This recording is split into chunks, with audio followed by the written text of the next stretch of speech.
Francosphère. Dominique Rodrer. Bonjour et bienvenue dans cette nouvelle Francosphère qui a fort à faire avec un groupe vingtenaire et métamorphique. En 20 ans, les Hurlements de Léo ont compté 20 membres différents. Ils sont 8 aujourd'hui, dont 3 nouveaux autour du trio originel Lolo, Jojo et Pépito.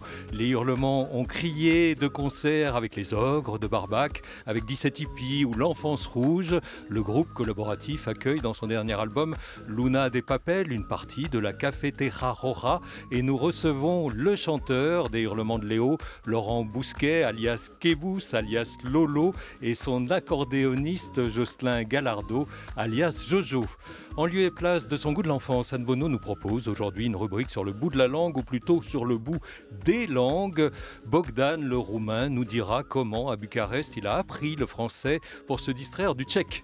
Dans The Speak French de Jean-Marie Chazot, retour à Bordeaux, la ville d'origine des Hurlements de Léo. Pour mettre le vocabulaire en bouteille, nous verrons que les mots du vin qui s'anglicisent ne sont pas toujours divins. Francophonie ? Qu'est-ce que ça dit ? Francophone ? Qu'est-ce que ça donne ? Bonjour, Laurent Bousquet et Jocelyn Gallardo. Bonjour à tous.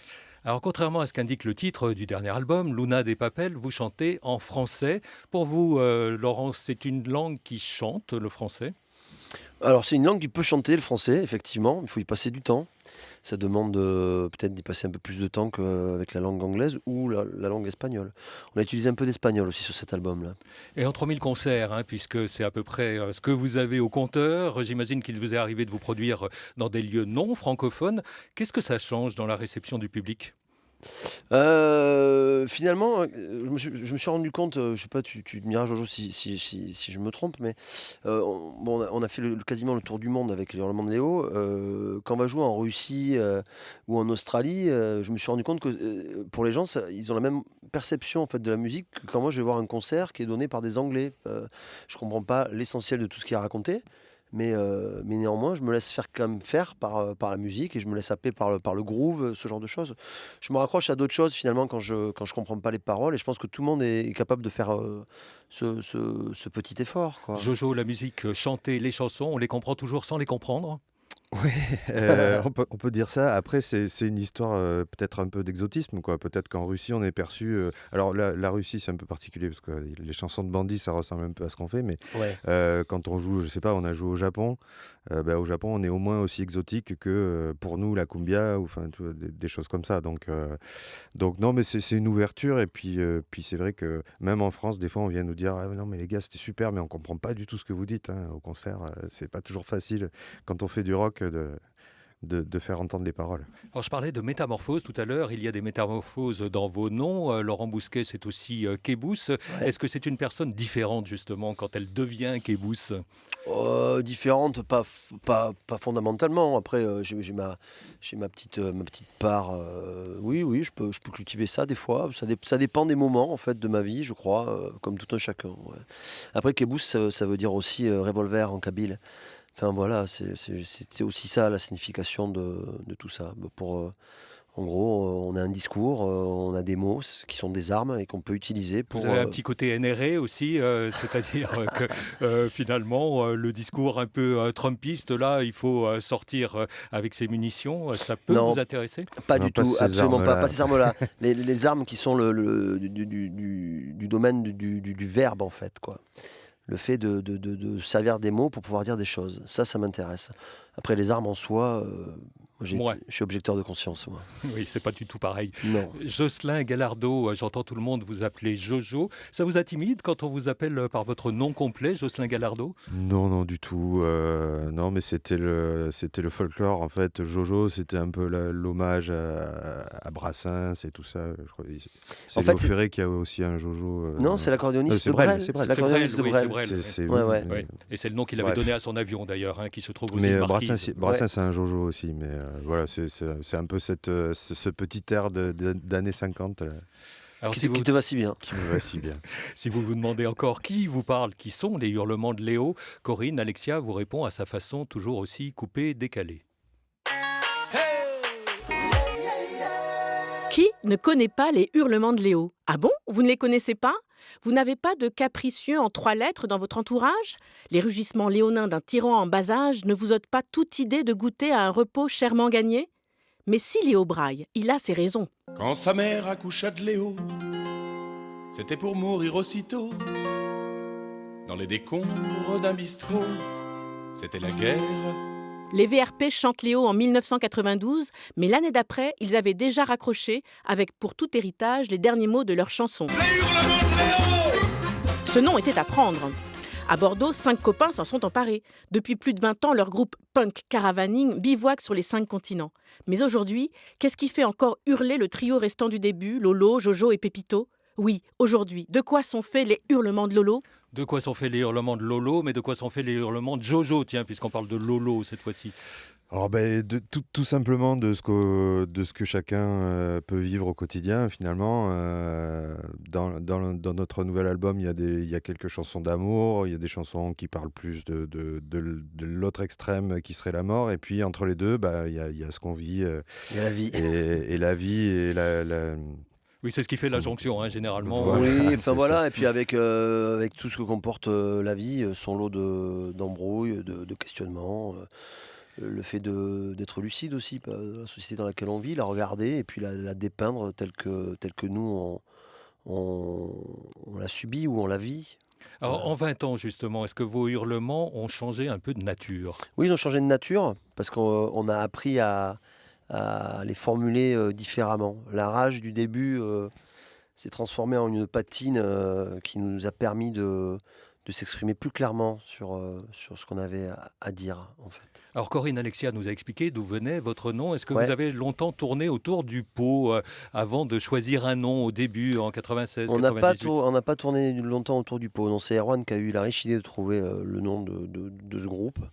Et tant mieux, en fait, on a repris ça à la chanson des VRP, qui était un groupe qu'on admirait, qui était un groupe plutôt drôle, et c'est leur seule chanson triste d'ailleurs qu'ils ont fait. Voilà. Alors bientôt, ça sera les hurlements des hauts, parce que vous allez chanter au sommet du pic du Midi, c'est-à-dire à près de 3000 mètres d'altitude. Tu veux dire qu'on va atteindre des sommets, quoi. De toute façon, ça c'est déjà le cas depuis longtemps, comme Parce chacun sait. on nous l'a fait ce matin, celle-là, par rapport au pic du Midi. Donc, Oui, alors moi, ce que j'allais vous demander plutôt, c'est si vous n'avez pas de soucis pour votre souffle à cette altitude. Eh bien, j'en ai parlé aussi et je commence à m'inquiéter un petit peu parce que je fume beaucoup de cigarettes et visiblement ça va être un peu compliqué. Ouais.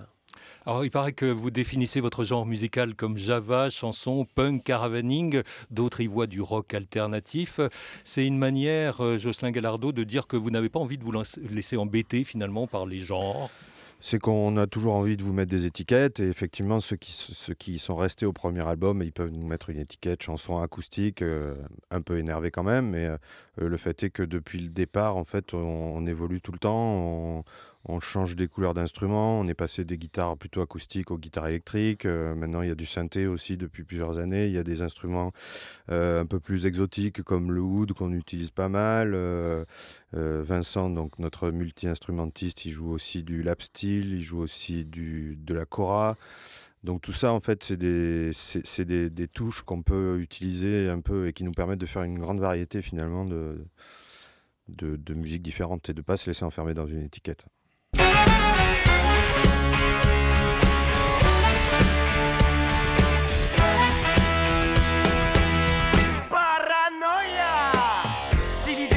Conquérir le monde, qu'un simple coup de baguette et le tonnerre gronde. Soif de pouvoir, on impose la cadence. Plie-toi ou règle et soumets-toi sans résistance. On convoite, on exploite les paradis sur terre. Une valise de dollars sert à conclure l'affaire. On polémique, quitte à créer la panique. L'amalgame est caractéristique. Femmes et enfants seront les premières cibles de ces fous sans scrupules et d'humeur irascible. Les gros cigares profitent sans état d'âme, heureux de satisfaire des besoins haut de gamme.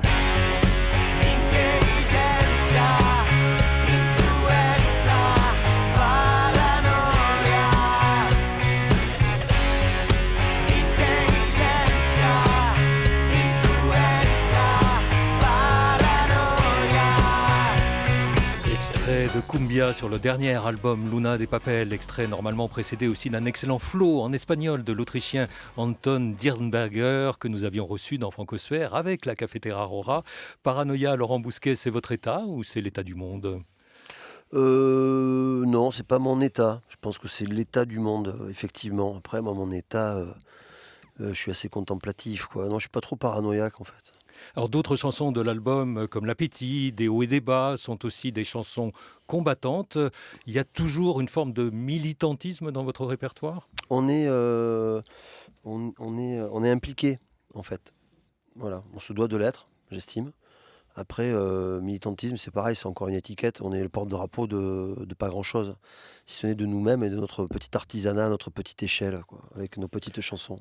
Et de partir du principe que chacun intrinsèquement, possiblement, voire idéalement, aurait un devoir collectif, finalement, d'apporter sa petite pierre, ce qu'on ne fait pas du tout, puisque voilà. Alors je me suis demandé, en écoutant cet album aussi, s'il n'y avait pas un petit côté, la nostalgie camarade, comme si vous vous demandiez à la longue, chanter, qu'est-ce que ça change ? Ça a changé ma vie, moi. Ouais. C'est déjà pas si mal. C'est pas mal, ouais. Je fais ce que je veux, et ça m'a permis d'arrêter de faire des bêtises. Donc je suis ravi, quoi. Et qu'est-ce que ça change pour le monde ? Il y a cette question-là, finalement, qui peut se poser, Jocelyn Gallardo.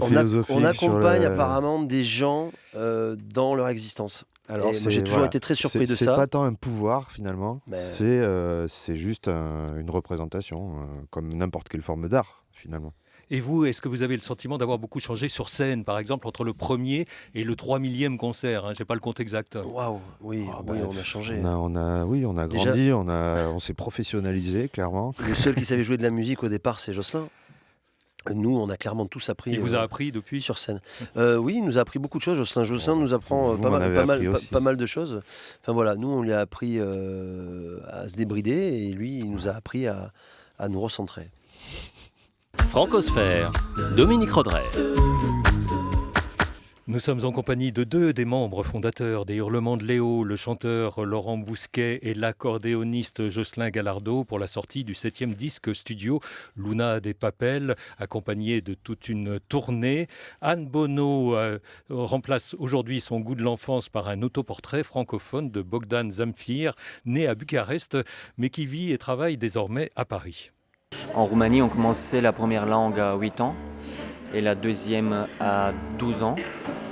Et comme ma mère s'y est pris un peu tard pour m'inscrire, au moment où elle est allée au secrétariat, il ne restait plus de place que dans la classe qui commençait avec le français. Oh, je croyais que c'était une question de vie ou de mort. Je suis allé à la fac de langue et littérature étrangère à Bucarest. Et là, j'ai carrément fait une licence de langue et littérature tchèque et langue et littérature française. Que désirer de plus en ce monde, vois-tu mon enfant ?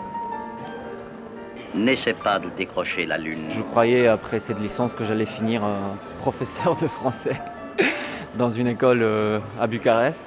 Ça n'a pas été le cas. Oui. La qualité de l'enseignement, elle était très très bonne. Mais quand tu passes 3 ans dans les Molières, et dans les Racines et dans l'âge d'or de la littérature française, mais il y a quand même une réalité, c'est que tu sors de là et que tu es quand même assez déconnecté des réalités de la société française. Une manifestation à l'appel de tous les syndicats. On abordait très peu des questions réelles de la société, alors que le théâtre, en tout cas l'art, pour moi, il travaille à partir de cette réalité-là. Donc c'est là où j'ai été comblé à ce niveau-là. Le théâtre, il est arrivé dans ma vie et j'ai suivi cette voie-là. C'est pas venu dans un moment de grande joie, mais plutôt dans un moment de questionnement et de doute. C'est venu un peu comme un loisir dans un premier temps. Et puis petit à petit, il y a eu des désirs un peu plus nourris de l'intérieur. Et depuis un petit moment, c'est mon quotidien. Ce peuple, vous l'avez séduit, vous l'avez mystifié, et aujourd'hui vous l'avez armé. Ça a été toujours un va-et-vient dans ma tête, et même géographiquement, entre la Roumanie, la France, maintenant la Belgique. Et une période où je crois qu'inconsciemment, je cherchais un chez moi, et je pensais que ça passait forcément par un endroit géographique, mais le théâtre a répondu à cette question, et au final, chez moi, c'est aujourd'hui le théâtre, qu'il soit à Bucarest, à Bruxelles ou en France. Je proclame l'Assemblée nationale instaurée dans ses pleins droits. Alors le théâtre, Laurent Bousquet, monter sur scène pour faire de la musique, c'est aussi se mettre en position de jouer un rôle. Des fois, ouais, pour s'en sortir. Quand on n'est pas bien, quand on est malade. Après, on n'a pas des velléités de comédiens tous, à part quelques-uns d'entre nous. Mais non. Dit-il en regardant non, Jojo. non, je pensais pas du tout à Jojo, absolument pas. Mais je pense qu'on parle. On a pensé à la même personne, évidemment. Ouais. Mais du coup, par contre, moi, la première fois que je suis monté sur scène, c'était par le biais du théâtre. Quand j'étais enfant, j'ai fait 2-3 années de théâtre. C'était chouette, c'est quelque chose qui permet de se décomplexer. Je trouve ça intéressant. Est-ce que le trac vous reprend parfois ? Ouais, hier, on a fait la première. Et j'ai eu une bonne grosse demi-heure de trac. Ouais. Vous préférez jouer en concert unique, comme ça va vous arriver tout au long de votre tournée, ou bien à l'intérieur d'un festival ? Est-ce que c'est tout à fait les mêmes ambiances ? Est-ce que c'est tout à fait le même public ? Ça dépend du contexte, c'est difficile de faire une généralité. Dans l'idéal, un petit club avec les gens à 50 cm, ça reste le plus chaleureux, le plus humain, le plus réel finalement.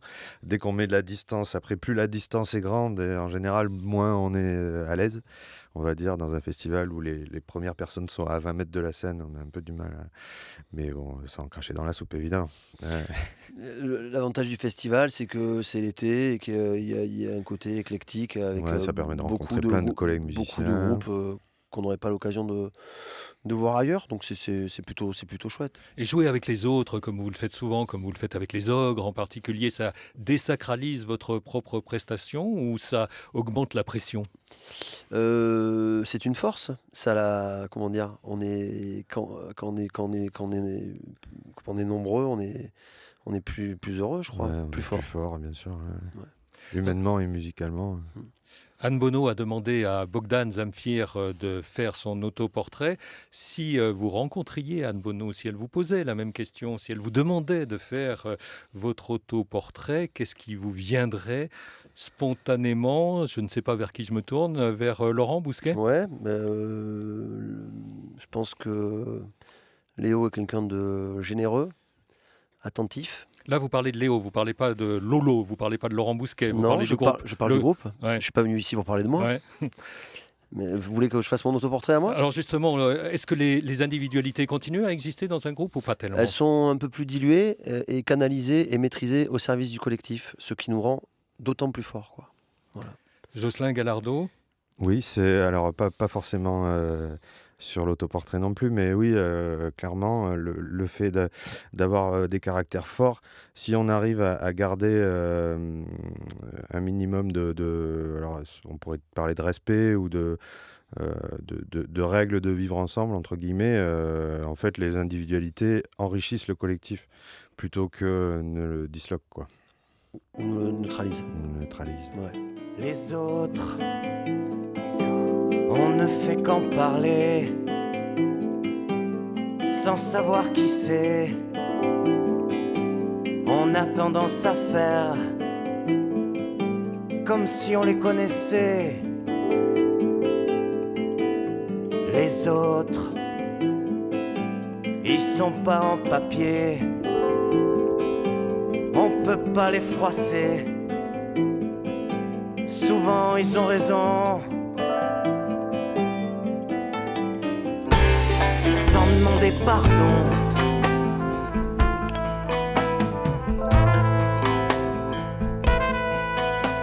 Les autres, ils sont déterminés.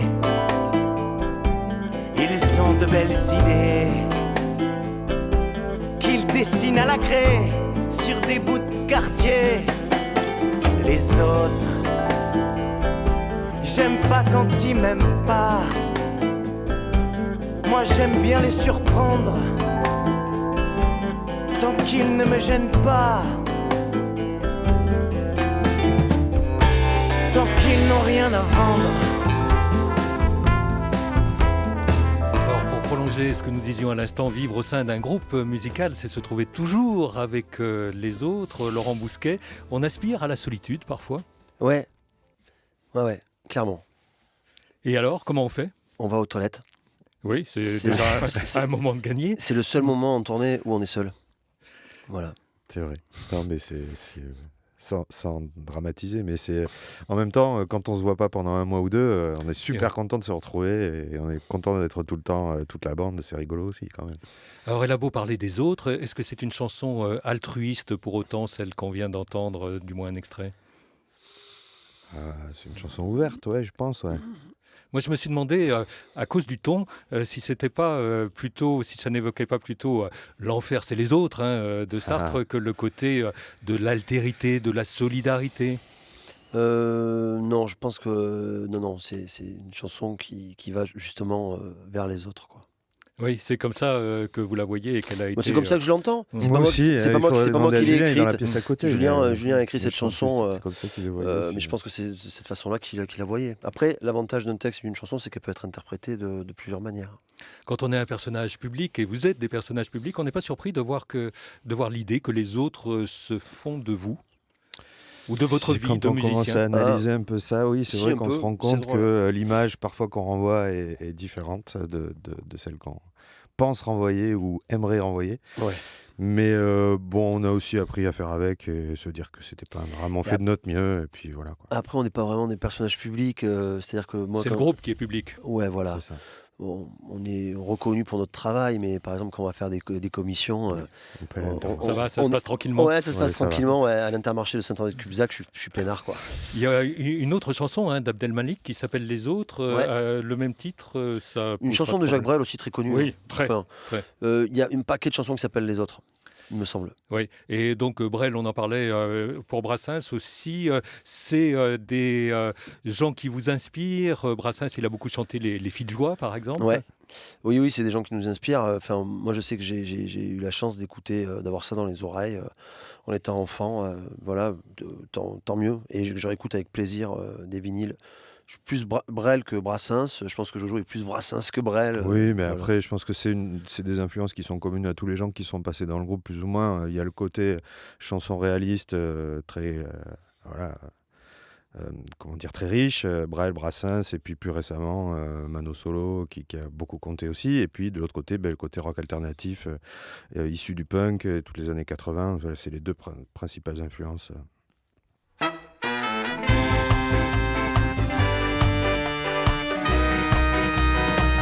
De joie bordelaise couchée sur le trottoir, perchée sur des aiguilles affûtées au rasoir, perle de Colombie vissée au fond des yeux, jupe courte, barésie pour satisfaire au mieux. Nuit noire ensanglantée, dimanche calme, heure de pointe, tous les créneaux sont bons pour arrondir les comptes. Pas une once d'inquiétude quand Képi fait sa ronde, à penser qu'il est Mac et celui qui le gronde. Tic-tac de l'horloge, riff-raff, les side-side, fric-frac, les ripoux, les filles de joie font danser les voyous. Filles de joie bordelaise parce que vous êtes de Bordeaux, ce qui m'a fait prendre conscience d'ailleurs que dans le nom des habitants de la ville très policée d'Alain Juppé, dans le mot bordelais, il y a bordel. C'est ce qui vous a fait appeler un de vos précédents albums Bordel de luxe ? Probablement. Quelle relation est-ce que vous entretenez avec votre ville de Bordeaux, Jocelyn Gallardo ? En plus, ça fait 30 ans que j'y habite, donc non, moi j'ai un regard plutôt tendance sur cette ville qui certes est un peu snob, et puis il y a certains quartiers qui sont carrément rupins, mais il y en a d'autres qui sont très populaires et très chouettes, et il y a une grosse vie rock'n'roll à Bordeaux et musicale, parce que pas que rock'n'roll, il y a aussi plein de groupes de reggae, d'afrobeat, de plein de choses. C'est une ville très riche et où il fait bon vivre. Alors je ne sais pas qui a écrit cette chanson, mais c'est une scène particulière qui a déclenché... c'est Nicolas Saillant, le batteur du groupe, qui a écrit cette chanson. Et oui, c'est une scène, effectivement, la misère que l'on peut voir sur les quais certains soirs, et qui est entretenue d'une façon sournoise par les gens qui ont les clés de la ville et des solutions qui pourraient exister. Voilà. Dernière séquence de l'émission Le Speak French de Jean-Marie Chazot. Le millésime de cette semaine lève son verre à la santé des terroirs et de leur vin. Tout commence avec les cépages que l'on retrouve dans les vignes plantées dans le monde, d'Argentine en Afrique du Sud, en passant par le Chili et la Chine. Le Cabernet Sauvignon, le Merlot Noir, le Chardonnay ou le Pinot Noir, issus de plants français, sont en effet parmi les 10 plus répandus sur la planète, qui compte pourtant plus de 6000 cépages. Le processus de vinification, la dégustation, fourmille également de mots français que les anglo-saxons essayent de ne pas trop écorcher. Comment prononcer sommelier et terroir au restaurant aux États-Unis? Extrait d'une vidéo du guide Zagat, le Michelin américain, avec micro-trottoir et correction juste après. Sommelier. Sommelier. Sommelier. Sommelier. Terror. Terror. Terror. Terror. Terror. Terroir. Terroir, ladies and gentlemen. On sera indulgent avec l'accent du correcteur, beaucoup moins avec le recours à des termes anglais jusqu'en terre viticole française, comme ce centre œnologique aux portes du Médoc, la winery, ou encore les routes du vin en Bourgogne, rebaptisées Wine Tour. Jocelyn Gallardo, le Bordelais en vous se révulse en entendant ce mot winery au lieu de cave. Non, mais dans la musique c'est pareil. On a un get-in pour l'heure d'arrivée, on a un catering pour le buffet. Pour la cantine, oui. Voilà, donc bon. On est habitué maintenant. On s'adapte. Les hurlements de Léo sont-ils des buveurs d'eau, des ambassadeurs du vin de Bordeaux, Laurent Bosquet? On aime bien le vin rouge. Pas. Mais on commence à se tourner vers des vins qui sont fabriqués en biodynamie. Enfin, voilà. Ah, puis on a la chance de beaucoup voyager et il se trouve qu'en France, il y a pas mal d'endroits où il y a du bon vin. Et vous êtes chauvin sur le plan vinicole au point de préférer le Bordeaux? Non, on n'aime pas le Bordeaux, non, en fait. Ah bon. Non, si, aussi. Oui, mais toi, voilà, toi, mais... Non, mais bon... Non. Le petit Saint-Émilion d'hier était pas mal. C'est vrai qu'il était bien. À part le Bordeaux, est-ce qu'il faut s'entraîner physiquement avant d'entamer une nouvelle tournée de concerts? Ça dépend l'âge que l'on a. Ouais, non, ça va encore. Ça va encore? Ouais, enfin, aller courir de temps en temps, ça fait pas de mal. Merci beaucoup. Et donc, vous êtes en tournée et toutes les dates sont sur votre site. Merci au Hurlement de Merci Léo, Dominique. qu'on retrouve sur CD avec Luna de Papel. C'est le 7e opus, il vient de sortir. Merci également à Corinne Alexia, Anne Bonneau, Jean-Marie Chazot, Tiffaine Vittet et Bruno Dessommes.